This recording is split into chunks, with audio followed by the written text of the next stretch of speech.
Tudo anterior, aprendemos que Jesus virá nas nuvens com milhares e milhares de anjos tocando trombetas. A Bíblia diz que ele vem de maneira visível, literal, e que todo olho o verá. Aprendemos que por ocasião da volta de Jesus, haverá 4 classes de pessoas na terra. A primeira é composta pelos justos mortos, que farão parte da primeira ressurreição.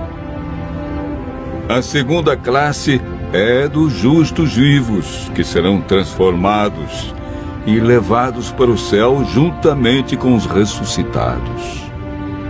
A terceira classe é formada pelos ímpios mortos, que permanecerão na sepultura.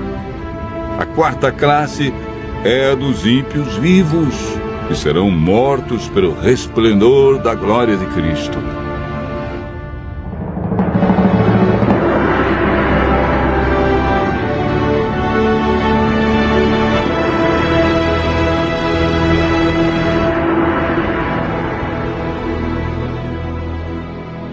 Hoje vamos aprender um pouco mais sobre o milênio. A palavra milênio não existe na Bíblia, mas ela significa um período de 1000 anos e aparece 6 vezes em Apocalipse, capítulo 20, versos 1 a 10, referindo-se ao período entre a primeira e a segunda ressurreição. Sabemos que durante esse período, os justos estarão com Cristo no céu. O que eles estarão realizando? Como ficará a terra durante os 1000 anos?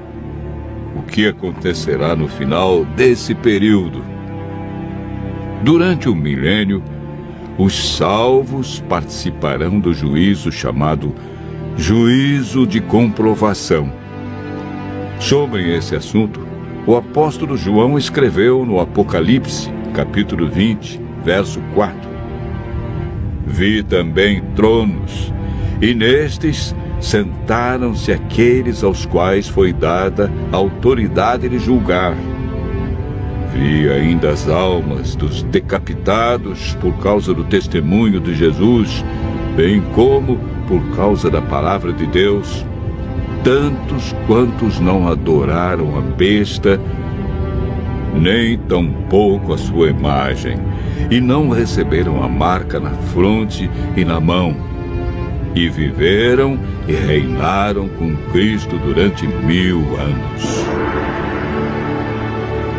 O apóstolo Paulo, em 1 Coríntios, capítulo 6, versos 2 e 3, afirma: Ou não sabeis que os santos hão de julgar o mundo? Ora, se o mundo deverá ser julgado por vós, sois acaso indignos de julgar as coisas mínimas? Não sabeis que havemos de julgar os próprios anjos? Quanto mais as coisas desta vida. Esse julgamento que ocorre durante o milênio não decide quem está salvo ou perdido. Essa decisão é tomada por Deus, em resposta à aceitação ou rejeição de sua graça, antes da segunda vinda. Todo aquele que não participar da primeira ressurreição não terá parte na vida eterna. Esse julgamento no qual os santos participam tem o propósito de responder a qualquer questão que os justos possam ter sobre a razão pela qual os ímpios se perderam, confirmando o veredito de Deus sobre eles. Enquanto isso ocorre no céu, qual é o cenário aqui na terra? O profeta Jeremias, no capítulo 4, versos 23 a 26, e capítulo 25, verso 33, responde da seguinte maneira: Olhei para a terra, e ei-la sem forma e vazia, para os céus, e não tinham luz. Olhei para os montes, e eis que tremiam, e todos os outeiros estremeciam. Olhei, e eis que não havia homem nenhum, e todas as aves dos céus haviam fugido. Olhei ainda, e eis que a terra fértil era um deserto, e todas as suas cidades estavam derribadas diante do Senhor, diante do furor da sua ira. Os que o Senhor entregar à morte naquele dia se estenderão de uma a outra extremidade da terra. Não serão pranteados, nem recolhidos, nem sepultados. Serão como esterco sobre a face da terra. O milênio é o período em que se cumpre esta profecia, quando a terra ficará sem forma e vazia como um deserto, como um abismo.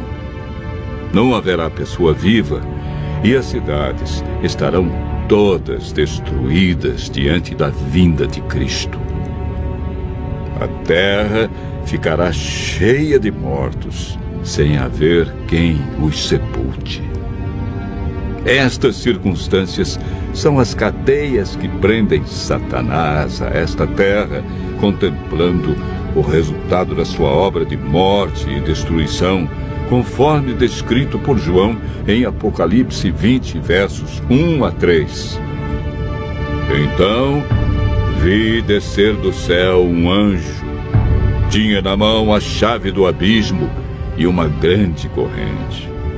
Ele segurou o dragão, a antiga serpente, que é o diabo, Satanás, e o prendeu por 1000 anos. Fechou e pôs selo sobre ele, para que não mais enganasse as nações, até se completarem os 1000 anos.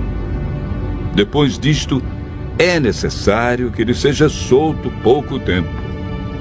Após os 1000 anos, ocorre a segunda ressurreição. Farão parte desta ressurreição todos que rejeitaram a Cristo, sua lei e seu plano de salvação. Apocalipse capítulo 20, verso 5, afirma: os restantes dos mortos não reviveram até que se completassem os 1000 anos. Esta é a primeira ressurreição. Eis agora o grande drama do Apocalipse. Acabaram-se os 1000 anos. Deus ressuscita todos que o rejeitaram e, consequentemente, Satanás é solto de sua prisão. Apocalipse capítulo 20, verso 3, diz que, depois disto, ou seja, depois do milênio, é necessário que ele seja solto pouco tempo. Por que pouco tempo? Porque Satanás realizará sua última obra de engano na terra, preparando um grande exército, tão numeroso que a Bíblia diz que será como a areia do mar, para atacar a cidade santa, a nova Jerusalém, que João viu descer do céu. Esse maravilhoso acontecimento é descrito por João em Apocalipse, capítulo 21, verso 2. Vi também a cidade santa, a nova Jerusalém, que descia do céu, da parte de Deus, ataviada como noiva adornada para o seu esposo. Enquanto isso, Satanás reúne seu grande exército. Ele tem milhões de pessoas que foram ressuscitadas na segunda ressurreição. Apocalipse capítulo 20, verso 9 diz: marcharam então pela superfície da terra e sitiaram o acampamento dos santos e a cidade querida. Desceu, porém, fogo do céu e os consumiu. O fogo que destruirá Satanás e os ímpios purificará a terra da poluição do pecado. Deus banirá para sempre a tristeza, a dor e a morte. Os justos, então, receberão as boas-vindas para o seu novo e Uai, seu app de vídeos curtos.